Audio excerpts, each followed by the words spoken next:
première session de l'année 2020. Et cette session a pour thème, je crois que vous le connaissez déjà, c'est Tu B'Shevat. Tu B'Shevat veut simplement dire le nouvel an des arbres fruitiers. Et le thème qui va couvrir tout au long de cette session, ce week-end, c'est celui-ci, les veilleurs de l'arbre de vie. Amen. Les veilleurs de l'arbre de vie. Amen. Mais comme à l'accoutumée, on ne change pas de règle. Pour ce soir, nous allons aborder le message d'une manière différente. Et pour le message de ce soir, nous allons plutôt lui donner un titre, c'est celui-ci, l'arbre initiatique. Amen. Je répète, l'arbre initiatique. Ok. Shevat, juste ce nom, Shevat, c'est le nom de un des mois hébraïques. Et lorsqu'on dit Tu B'Shevat, on parle en fait du milieu du mois de Shevat. Donc le milieu du mois de Shevat. Donc il s'agit du 15 Shevat. Alors pendant ce 15 Shevat, que se passe-t-il? Pourquoi c'est si particulier? C'est le moment où la sève quitte les profondeurs, quitte les racines pour monter. Pour monter en fait, tout le long. C'est cette période-là que l'on dit qu'il s'agit en fait du nouvel an des arbres, parce que la sève monte. Amen. Donc, on va vite faire un dessin, ça va nous aider. On va dessiner un arbre. Là, nous avons le sol.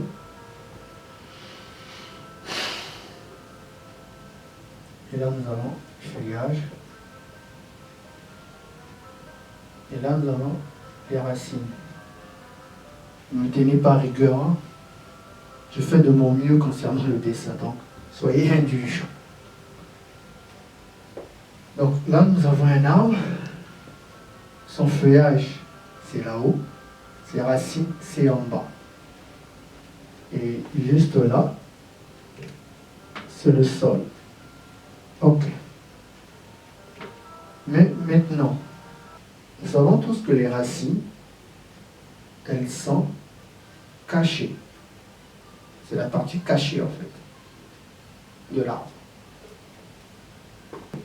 C'est la partie invisible et c'est sa source.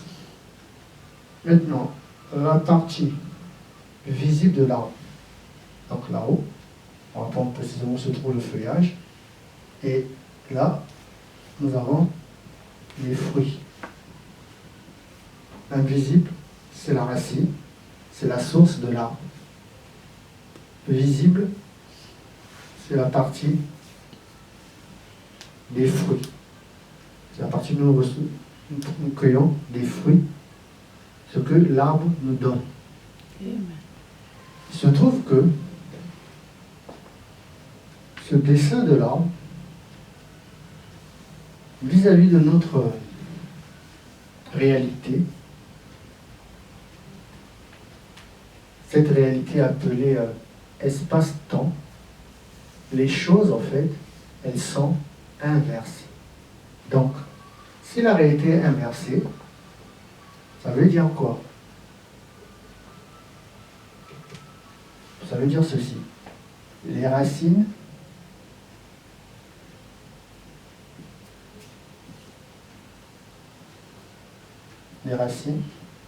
elles sont plutôt vers le haut. Elles sont plutôt vers le haut. le feuillage vers le bas. Toujours la racine, la source, elle reste toujours cachée. Les fruits restent toujours visibles. Voici comment sont les choses dans notre réalité. Maintenant, on va parler un peu du rôle d'un arbre au sein de notre société. Son rôle. Qu'est-ce qu'il nous apporte? Qu'est-ce qu'il nous donne? Le rôle d'un arbre, nous savons tous aujourd'hui que c'est grâce aux forêts que nous avons quoi?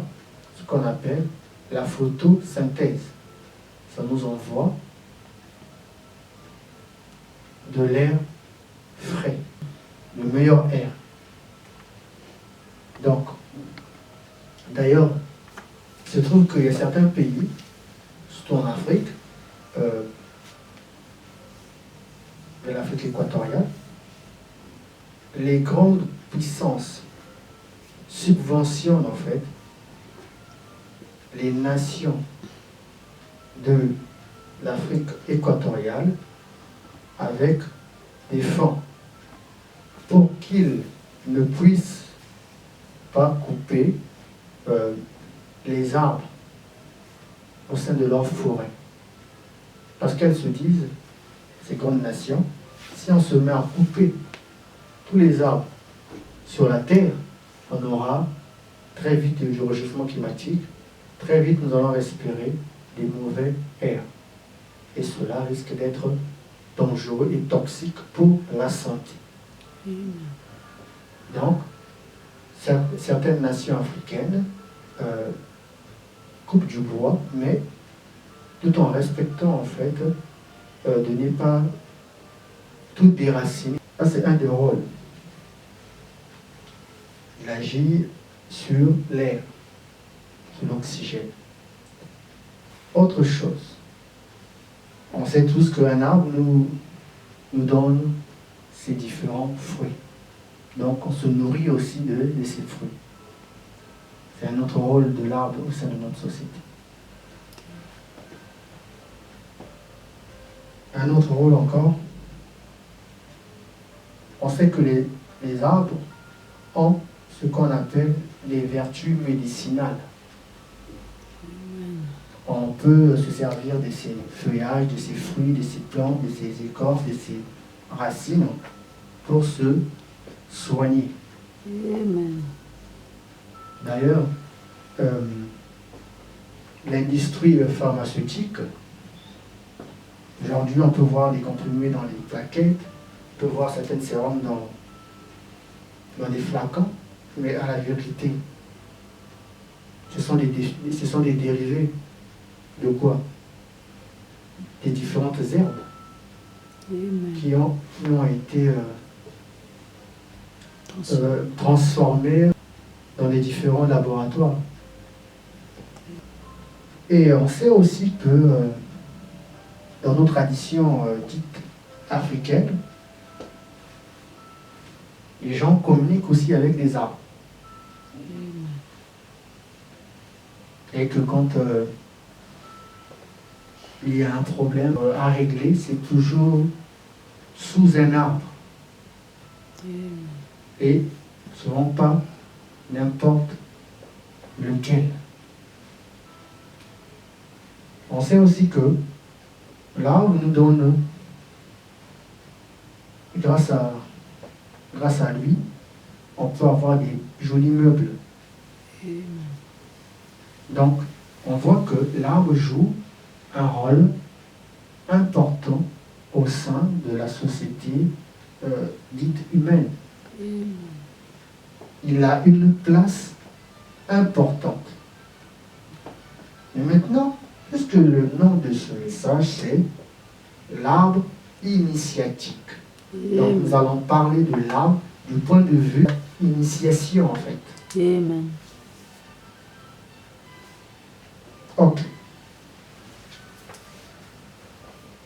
cela, sans plus tarder, on va s'appuyer sur un verset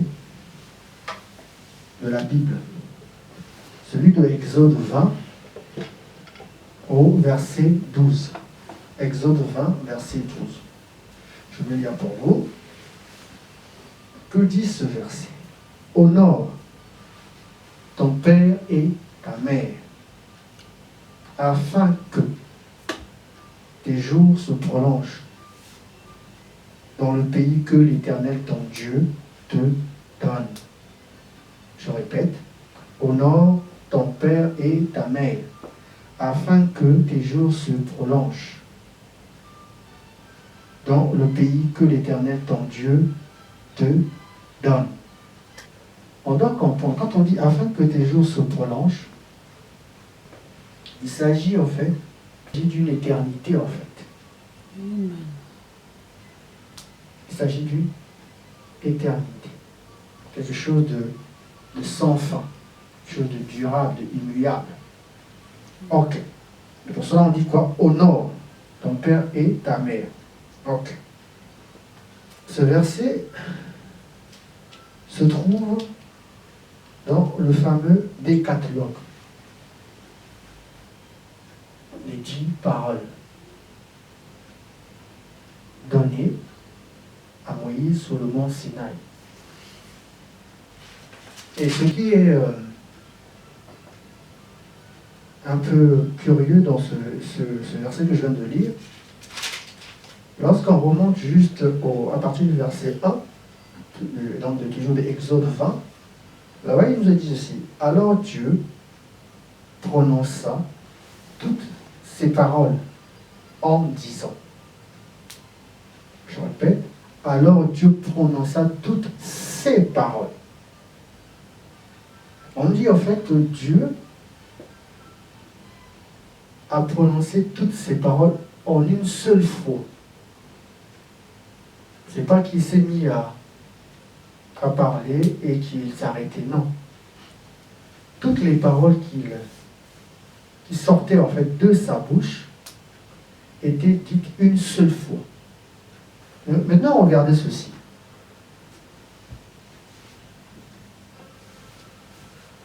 Exode 21, qui ouvre en fait les 10 paroles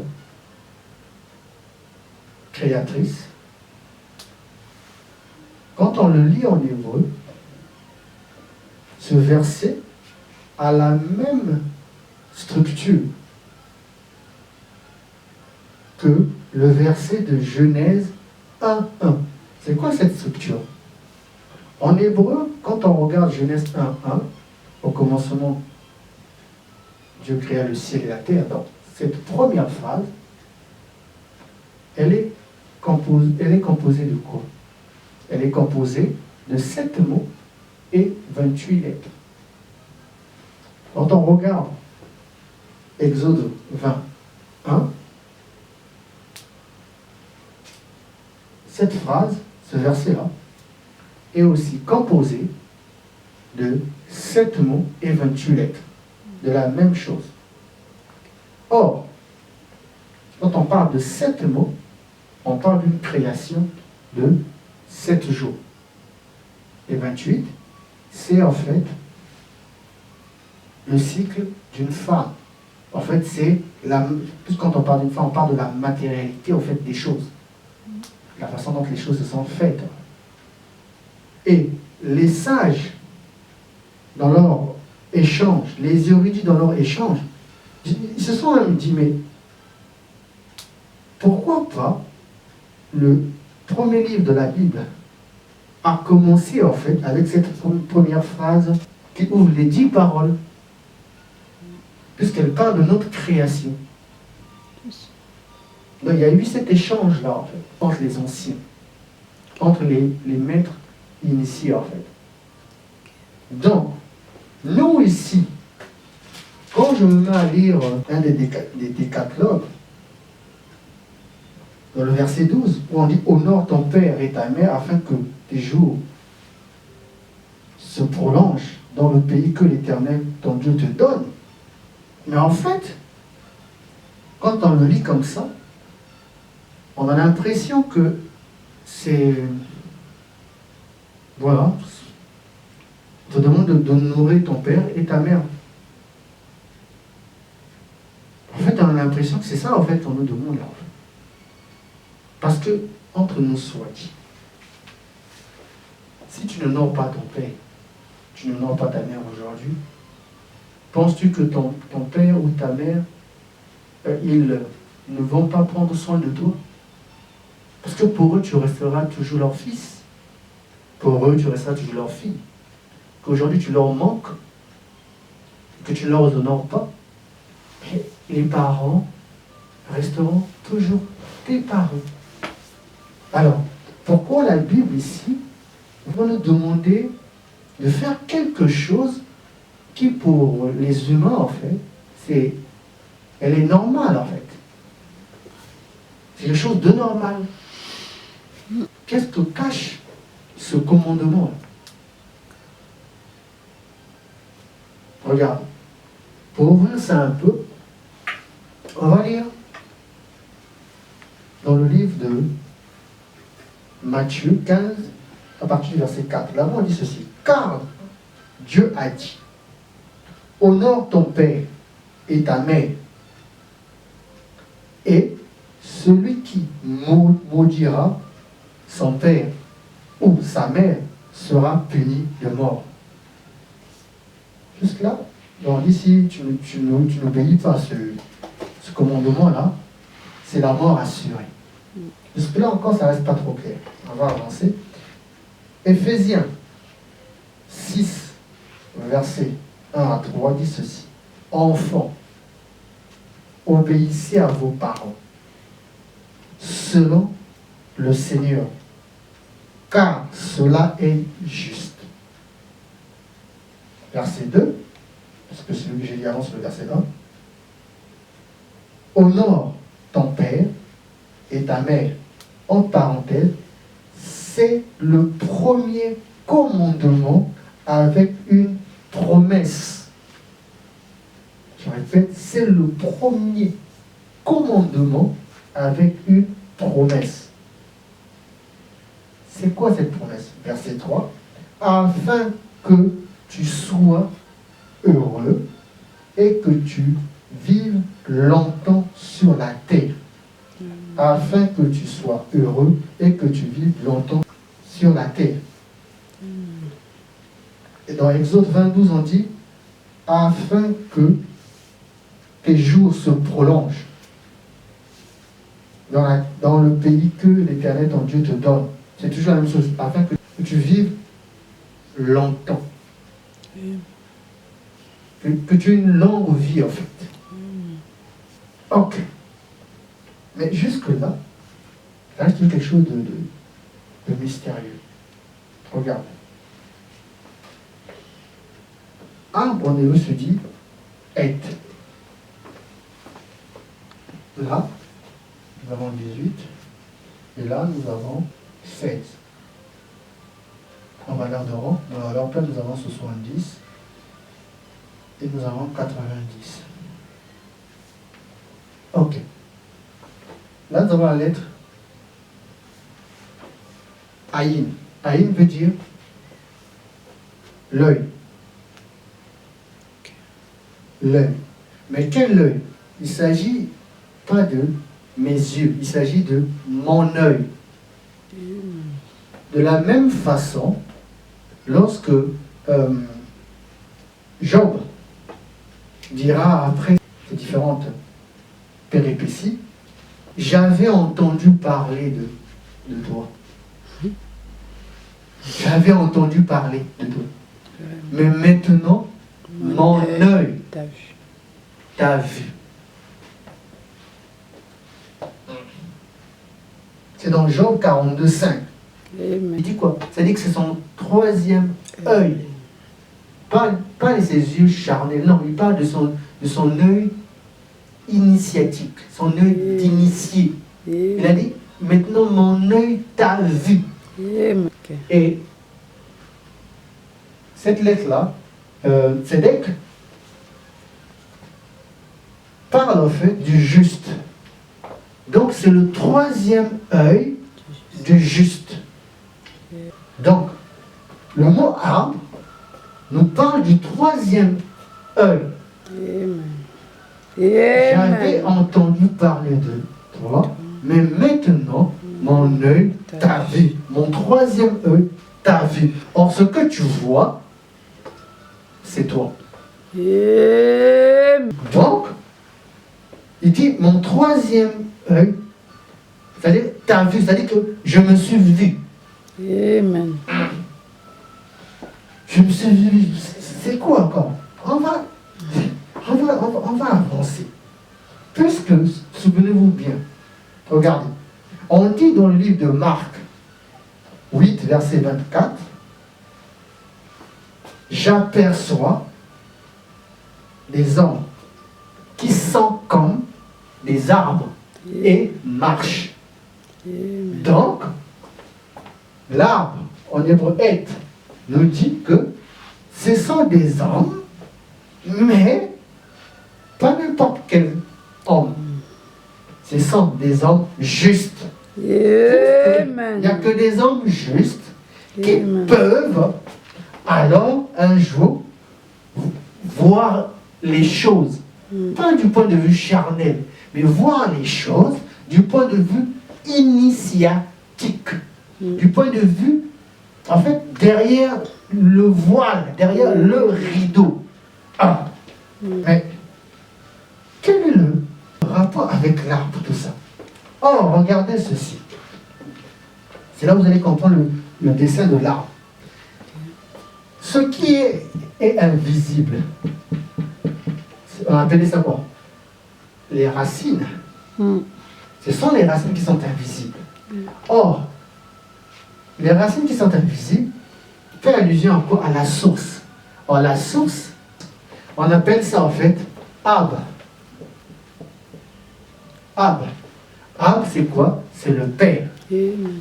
Et les fruits qui sont visibles, ça, on appelle ça quoi? La mère. Parce que c'est le côté visible, c'est le côté tangible, c'est immense. Maintenant, regardez ceci. Tout Bishvat, on a dit que c'est le 15 du mois de Shevat. C'est le nouvel nom des arbres. Pourquoi? Parce qu'il y a la sève qui quitte en fait les profondeurs. Mais avec quel but, avec quel objectif? Le but, c'est quoi ici? Honore ton père et quoi? Et ta mère. Afin que tes jours se prolongent dans le pays que l'Éternel, ton Dieu, te donne.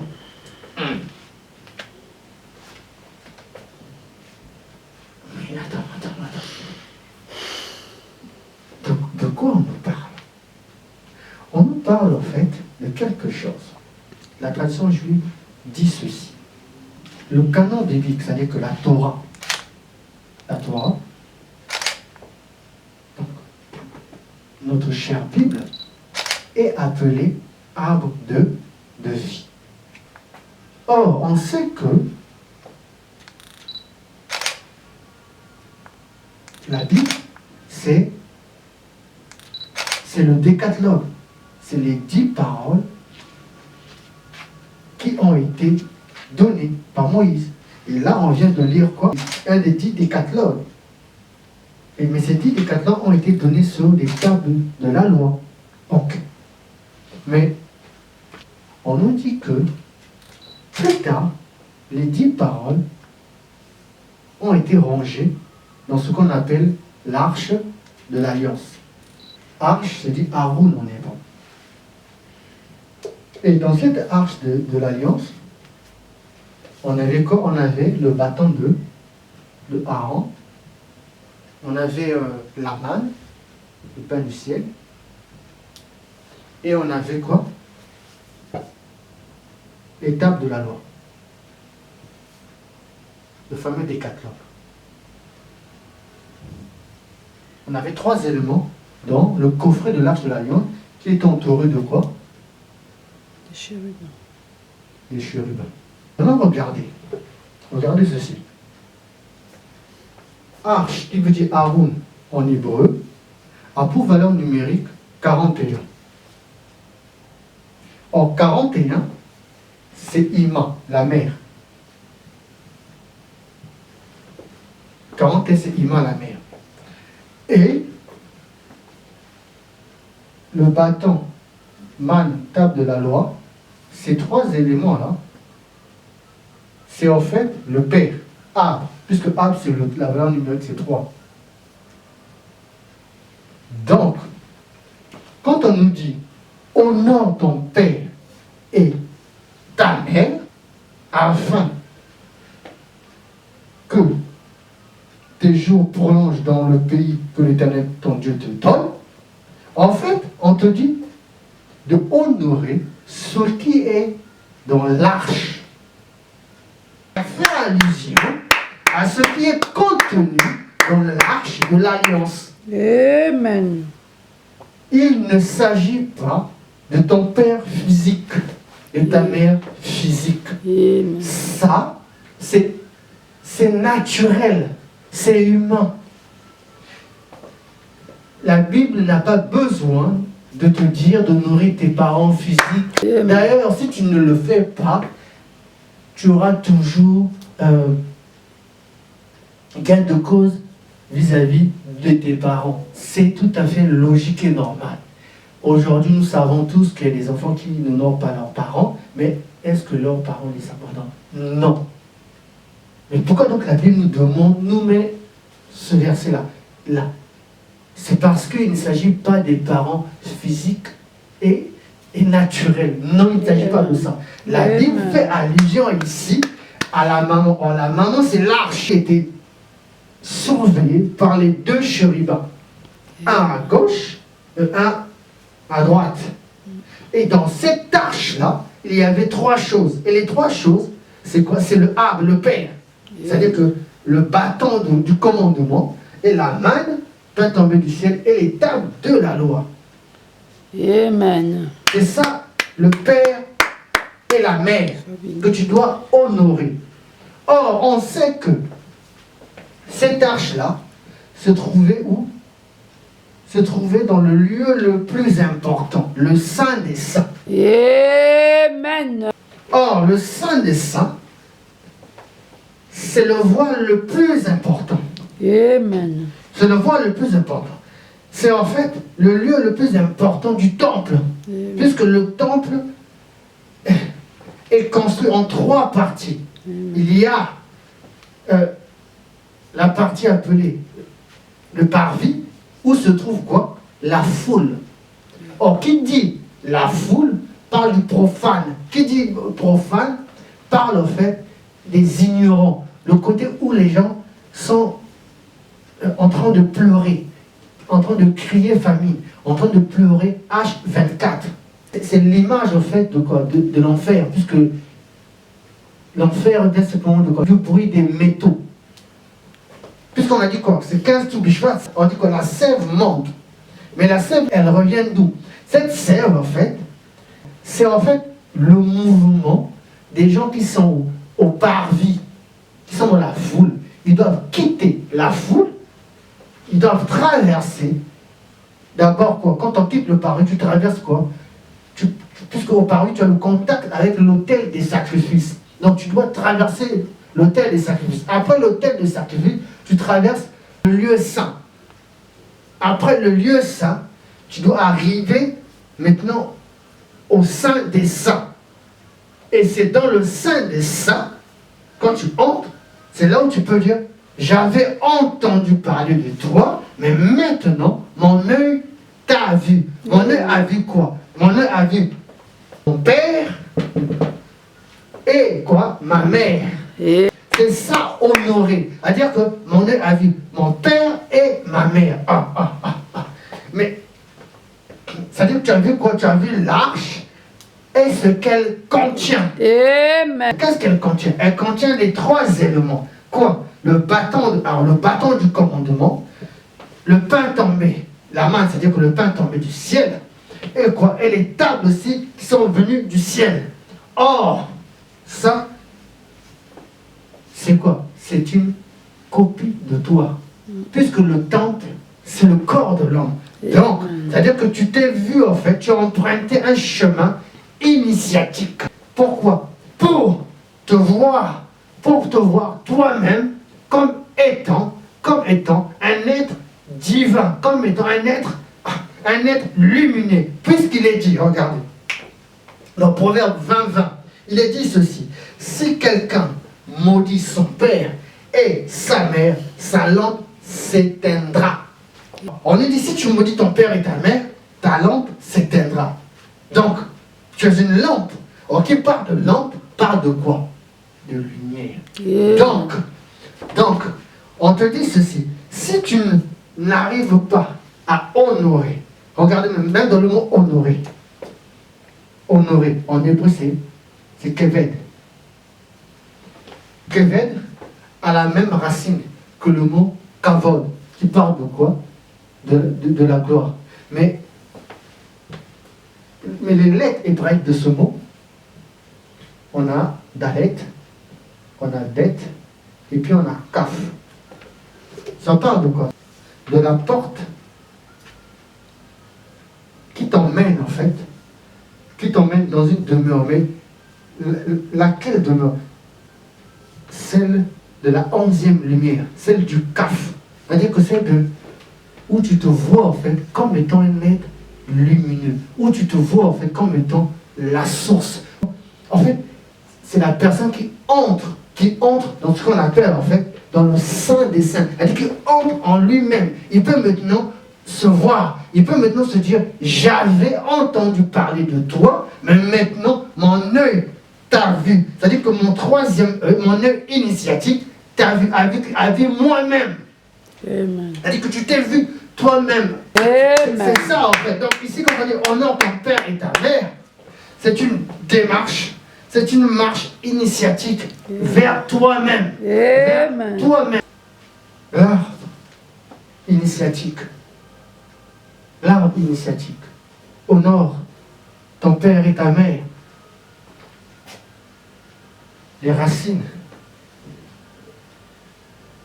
C'est ça le arbre, le père. Puisque c'est ta source. C'est le vrai toi, le toi invisible, le toi caché, le toi que tu ignores. Amen. Le toi qui est voilé. Amen. Amen. Ta mère, qui sont les fruits. On sait que les fruits, c'est quoi? C'est la partie visible. Or, la mer, c'est quoi? C'est l'arche. Et l'arche transportait 3 éléments. C'est le Père. Être caché au fait des 3 éléments, être caché au fait ta source, ce qui est invisible, ce qui est inaccessible à tout le monde, mais que seul toi, en fait, seul toi, un jour, tu pourras dire que j'avais entendu, mais maintenant j'ai vu. Tu as vu quoi? Tu as vu l'autre toi, toi-même. Tu t'es vu toi-même. Parce que le mot honorer, kabed,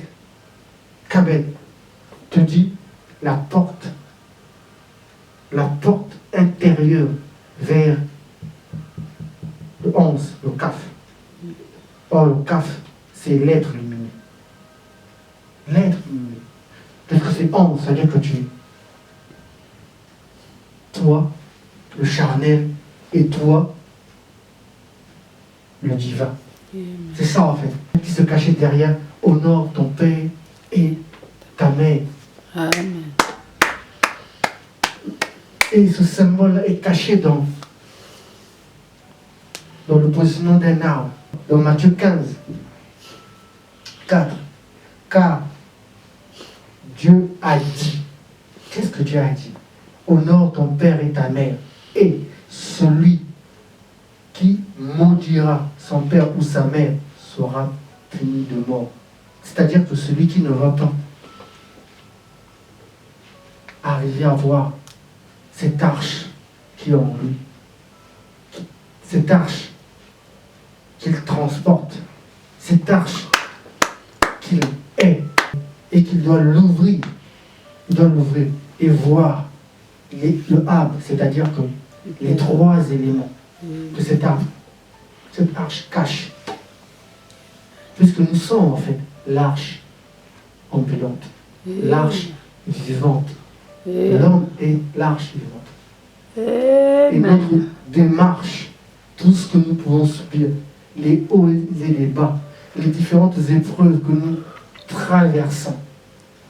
C'est pourquoi? C'est pour que l'arche que nous sommes, nous puissions l'ouvrir et que nous puissions voir nos bâtons. C'est-à-dire qu'on puisse voir que oui, mais je suis un bâton de commandement. Je peux dire les choses et les choses arrivent. Amen. Je peux faire tomber la manne dans le désert, c'est-à-dire le pain du ciel. C'est-à-dire que produire du pain dans un lieu où il y a sécheresse, où il y a désert. Amen. Et je peux recevoir l'étape de la loi. Or, l'étape de la loi, c'est quoi? C'est les mystères, les secrets. Amen. Comme je vous ai dit, c'est que ces paroles ont été données une seule fois. Amen. Décatalogue, c'est-à-dire que les paroles ont été données une seule fois. Amen. Une seule fois. Quand ces paroles-là se trouvent en toi, tu dois pouvoir le voir. C'est ça, honorer. Amen. C'est ça, honorer. Je vais finir juste sur ceci. Les 10 paroles créatrices. Et dans ces 10 paroles, il y a une précision de taille. C'est qu'il y a 5 paroles à droite et 5 paroles à gauche. Ce qui fait les 2 tables. Mais ces 5 paroles à gauche et à droite, ce sont des paroles qui se voient. Il y a 5 paroles qui ont une relation entre l'homme et Dieu. Amen. Et il y a 5 paroles qui ont une relation entre l'homme et l'homme. Amen. Exode 20:12, ce verset que j'en viens de lire, honore ton père et ta mère, afin que tes jours se prolongent dans le pays que l'Éternel ton Dieu te donne, c'est le premier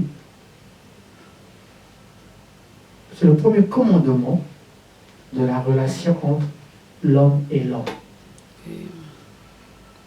Et ce commandement-là est en face du premier commandement entre la relation entre Dieu et l'homme. Et ce verset qui a la relation entre Dieu et l'homme est celui-ci. Celui de Exode, toujours 20, mais verset 2. Là-bas, on nous dit quoi?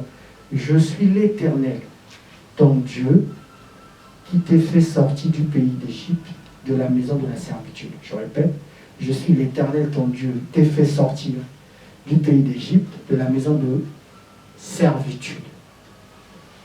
Ces 2 versets se voient. Amen. Donc, ces 2 versets ont une relation. Donc, il y a une relation entre honorer ton père et ta mère et je suis l'Éternel, ton Dieu, qui t'ai fait sortir du pays d'Égypte, de la maison de servitude. Or, on sait que l'Égypte, c'était un endroit de quoi? D'esclaves. Un endroit où le peuple criait. Mais ce verset-là, il parle en fait de la relation de Dieu et l'homme. Donc, là où Dieu dit que je t'ai sorti de là-bas. Mais cet endroit, c'est quoi concrètement? C'est le parvis, en fait. C'est le parvis. C'est là où se trouve le bruit. C'est là où se trouvent les profanes. C'est là où se trouve, en fait, l'esclave, les esclaves, en fait. C'est ça, en fait, c'est les parvis. Donc, quand Dieu dit que je suis l'Éternel, ton Dieu, qui t'ai fait sortir, donc, il a dit que c'est moi qui t'ai fait sortir du parvis, du milieu de l'esclave. Pour t'emmener où? Pour t'emmener où? De honorer ton père et ta mère. C'est-à-dire de t'emmener juste dans le sein des saints. Voir l'arche. Amen. Voir l'arche et son contenu. Amen. Puisque le nom honoré, c'est Kébed. C'est quoi? La porte de l'intérieur. Amen. De quoi? Du 11. Mais le 11, c'est quoi? C'est, il y a toi, l'humain, et l'autre toi, le divin. Donc ton divin vient te chercher, en fait, dans le lieu des esclaves.